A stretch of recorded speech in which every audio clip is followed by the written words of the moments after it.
Waarom woorde soos verkleermannetjies is.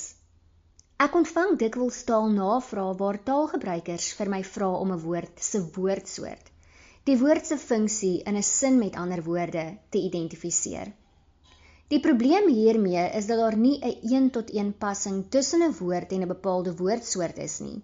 Dit merk 'n mens onmiddellik op wanneer jy 'n woordeboek raadpleeg en byvoorbeeld sien dat die woord fiets, wat ons almal tipies as 'n naamwoord, oftewel selfstandige naamwoord gebruik, om vir 'n ryding met 2 wiele, handvatsels en 'n saal waarop jy sit 'n naam te gee, ook as 'n werkwoord gebruik kan word. Hy fiets kantoor toe.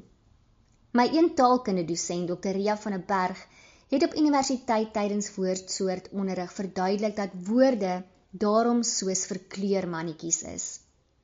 Net soos 'n verkleurmannetjie van kleur kan verander na gelang van sy omgewing, kan 'n woord ook van woordsoort verander na gelang van die spesifieke betekenis wat dit kommunikeer, die vormlike eienskappe daarvan en die wyse waarop dit binne 'n bepaalde konteks gebruik word. Kom ek verduidelik met illustrerende voorbeelde. Luister na die volgende voorbeeld.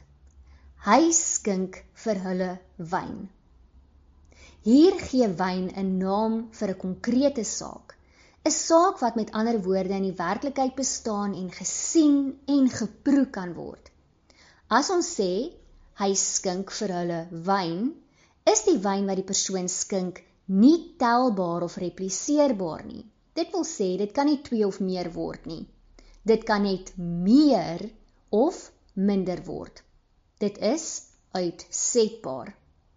Die feit dat wyn in hierdie sin van ons, hy skink vir hulle wyn, 'n naam gee vir iets wat net meer of minder kan word of uitsetbaar is, veroorsaak dat die woord wyn in hierdie konteks vormlik nie getalsonderskeid toon nie.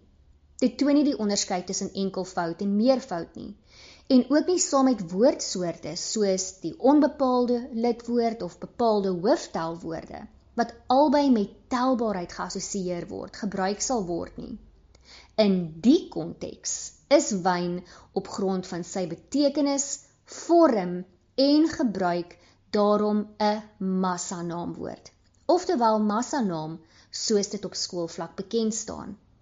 Maar in 'n sin soos onder die 5 inskrywings het 3 wyne ook as Suid-Afrikaanse kampioene uit die stryd getree. Ek herhaal dit weer. Onder die 5 inskrywings het 3 wyne ook as Suid-Afrikaanse kampioene uit die stryd getree.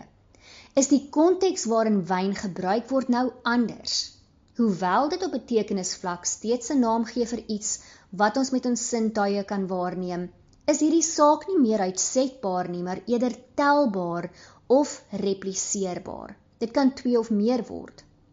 Ons sien dit vormlik, deurdat dit die meervoudsvorm, naamlik wyne het, en sintakties saam met die bepaalde hooftelwoord 3, wat met telbaarheid geassosieer word, gebruik word.